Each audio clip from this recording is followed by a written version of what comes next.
Welcome back to College Hill Farm. Well, you saw the title. We're going to talk about why small homesteads fail. Now, I have a homestead that's 9 acres. It's not too big and it's not too small. But there are unrealistic things that people come to homestead. The average homesteader around here starts out and they're here for 5 years and they're gone. They sell out because it's a whole different lifestyle than what they were expecting. And in this video, we're going to talk about the reasons why small homesteads fail. Okay, the very first thing is unrealistic expectations. People come into homesteading with the expectation of this pastoral, beautiful, rural life that they can make a living at, and they can do this or they can do that, and they can be self-sufficient and all those things. Then they get here. You know, they've watched the YouTube videos, they've read the books, they've done all the stuff. They've grew a little victory garden in their backyard, and they're ready to move on to the next chapter. And they think that everything's going to be nice and straightforward just like it was.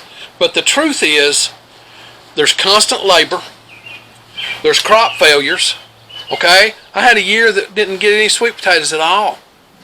Crop failures, animals die, okay? Sheep are notorious for dying. I think it's my opinion that when a sheep is born and it raises its head and it looks out over the pasture for the first time, it's looking for a place to die, okay? Chickens die. When you buy a set of chickens, you might buy 30 chickens and 2/3 of them die before you can get them into a coop. Okay, so that's just one of those things. That's the way homesteading is.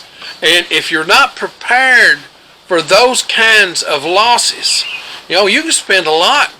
Bought a registered bull.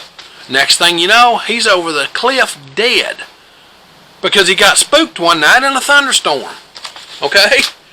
You spent $3,000 or $4,000 on a nice registered bull and gone. 2 days later, he's dead. Nothing you can do about it. You can't even eat him because he's been laying out there for a day. You don't know how long he's been down. He's rotten. Yeah. That's the kind of things that you're going to be up against. So they're not ready for that. Then there's the financial part. All right? People think that they're going to come to homesteading and make a living off of their 10 acres. They see these guys on YouTube that says, I make a living off a 1/4 acre selling to produce to a local whatever. You know, he might do it, but boy, there's a hell of a lot of work involved in that. And he may not make enough to provide him with health insurance. Okay? They might have to rely on WIC. They might have to even rely on food stamps. All right? That stuff happens. That stuff happens. I don't want to be a homesteader relying on food stamps. But that stuff happens. It's a financial thing. 96% of all small farms, and that's what a homesteader is, it's a small farm. I count mine as a small hobby farm, but because I don't expect to make any money at it, okay? It is a hedge against inflation for me, but I don't expect to make any money at it. So they come into the thing not realizing that they're going to have to keep their day job so that they keep health insurance and life insurance and all the things that make safe life possible and protect his family. Because, you know, you go at it, you want to protect your family. That's one of the reasons you started homesteading, right? Right? You want to protect what's yours. Well, you know, that includes financially protecting them from the wolves at the door when the finances are bad. So you have to work. Maybe both of you have to work. But you're in a rural area and it's hard to find work because rural areas are notoriously hard to find employment. So the financial strain on homesteaders is probably the #1 thing that runs them out of homestead. The next thing that causes problems and leads to a lot of divorces is you don't understand how your partner will react to the amount of physical labor that's got to be done in order to maintain a homestead. Okay? Especially solo homesteaders who don't have the money to hire help. All right? We don't have the money to hire help, but we've been doing this a long time. I've lived this lifestyle ever since I was 8 years old. So hiring help I knew was never going to be a thing, but I knew what was going to be required. All right? It was going to be a whole lot easier to maintain this 9 acres with since I retired than it would have been for me to have done this when the kids were little and I was working 10, 12 hours a day. You work 10 or 12 hours a day and try and maintain a homestead at the same time. It starts getting on the hard part. I mean, super hard. I knew coming into this that Crystal wasn't an outdoor kind of girl. She wasn't going to be out in the garden with a hoe helping me. All right? But she would be in the kitchen collecting the harvest, doing it up, working her own herb beds, those kinds of things she would be doing. And making salves and different stuff. That's the kind of stuff that she likes to do. Make pickles and all that stuff. So my job's outside, her job's inside. We knew that coming into this. All right? But we both retired at the same time. Didn't both of us try and keep working while we started a 9-acre homestead? It just was not going to be feasible. And people who come into this in their 40s or 50s, and they go, well, we've just got 12 more years to work. I'm 50, I've got 12 more years to work. I'd hate to be 50. We bought this place when I was 51.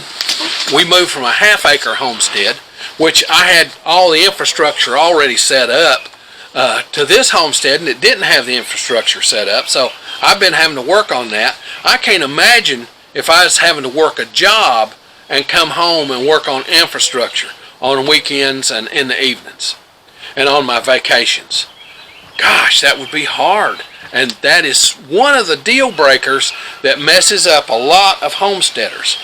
And that all comes from a lack of experience. Okay? Experience and knowledge is the next thing. When we look at experience and knowledge, I've been doing this since I was 8 years old. I know what it takes to raise a pig. I know what it takes to raise a garden. I know what it takes to raise chickens. Okay? I know what it takes. I know what it takes to slaughter a hog and the effort that has to go into that. I know because I've done it. I did it before we ever bought this place.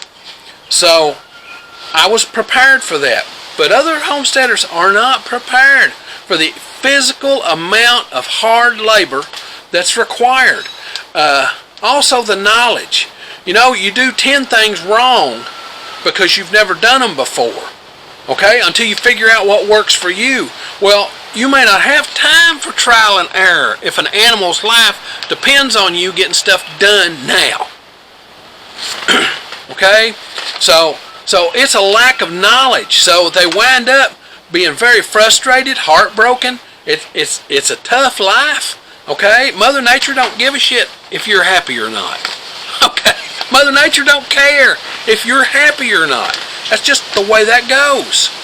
So, you know, like right now, Mother Nature's getting ready to bring me in a storm. It's getting dark over there, so I may have to wrap this up quicker. So, yeah, those are the things that also drive homesteaders to move on. Now, rural life can be very isolating. You're used to being able to order a pizza. You're used to being able to, the garbage man comes to your curb and picks your garbage up. You're used to that. You're used to the ability to go and meet with friends, to have a game night, to do this or do that. You're used to being able to go and see your mom and spend the week at mom and dad's house. Well, if you're on a homestead, you can't go and spend the week without having a farm setter. Somebody that takes care of your animals while you're gone. Okay, you can't engage in those social activities because the animals can't feed themselves. Okay, and just as sure as you leave, the cows will get out. It's just what'll happen. Just sure as you leave the homestead, the cows will get out, or the goats will get out.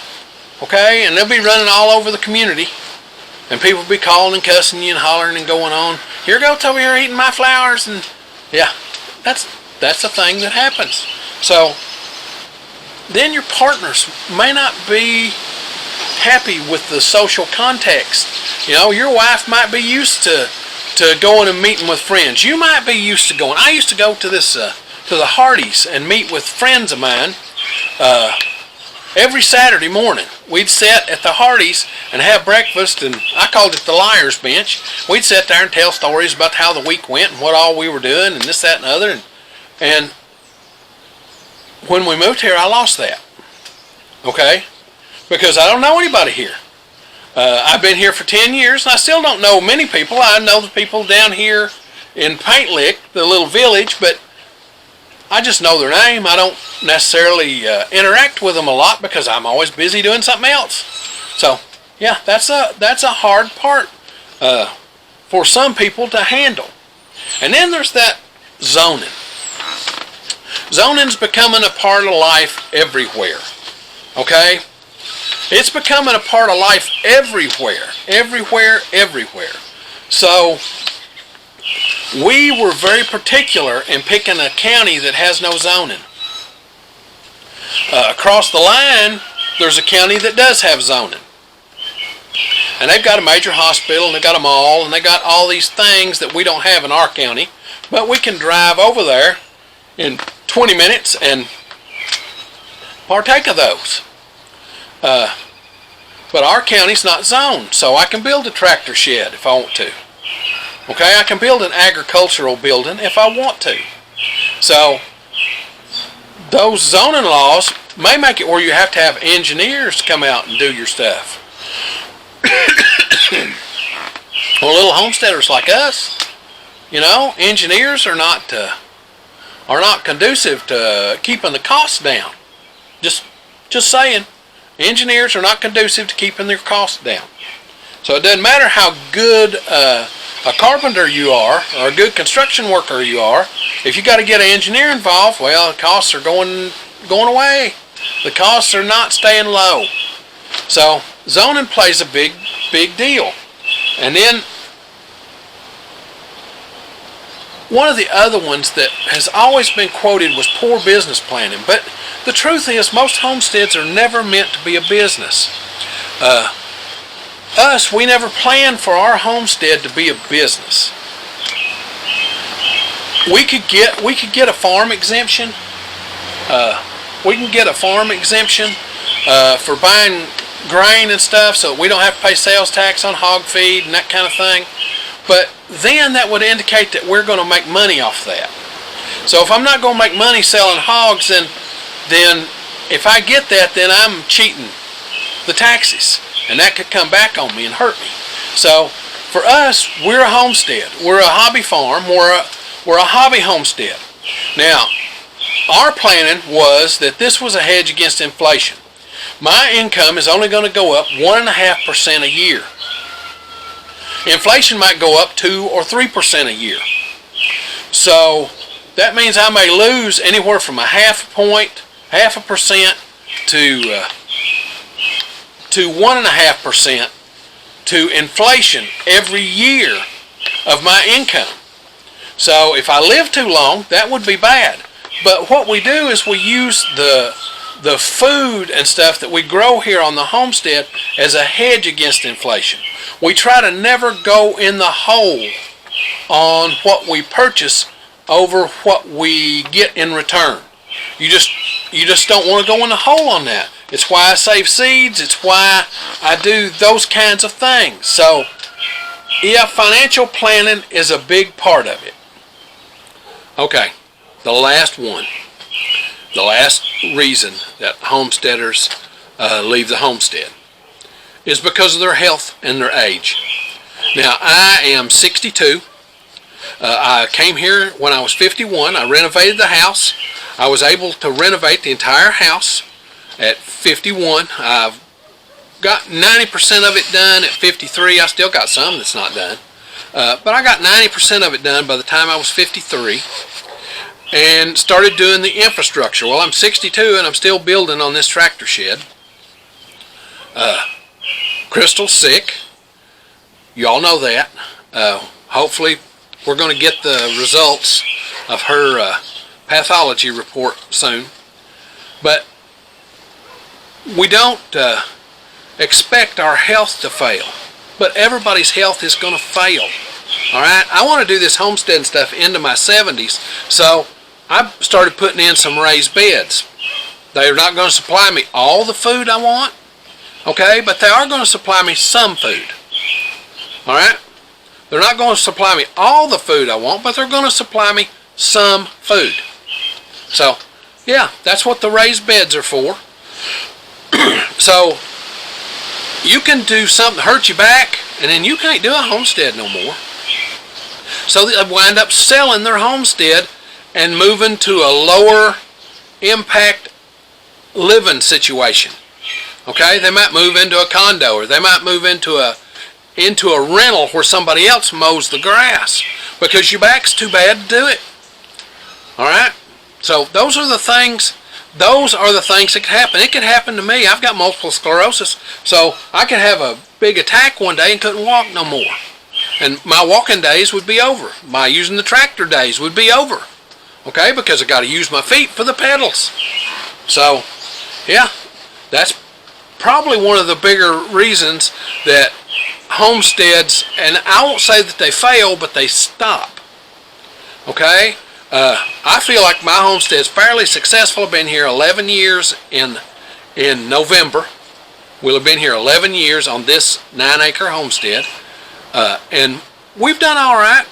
Have we done everything we wanted to do? Absolutely not. We're still way behind. But yeah, that's the way that works.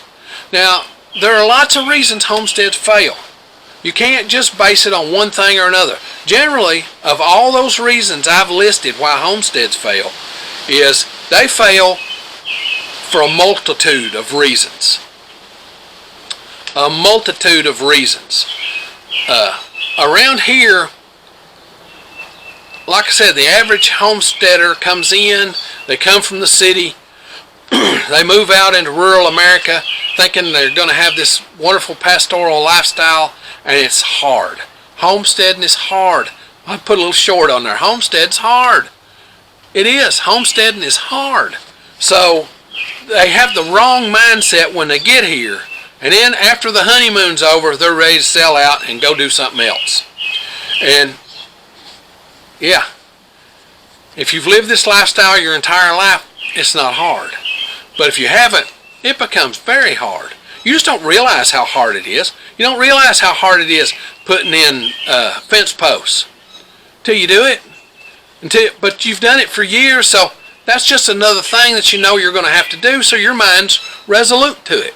You don't have to worry about whether or not you can put the fence posts in. You just do it. So, yeah, that's why they fail. Now, if you like this stuff, this homesteading, do-it-yourself kind of thing, be certain to come on out to the channel and subscribe. We do this homestead stuff every week, sometimes 1, sometimes 5 videos. Just depends on what's going on in the homestead that week. Now, if you hit the little bell, it'll be right up here when you come to the channel. It'll notify you when we upload a video. We upload on Sundays, Tuesdays, and Thursdays, with the occasional short on Saturday and through the week. So now, time for me to get on to the next thing. I love you all.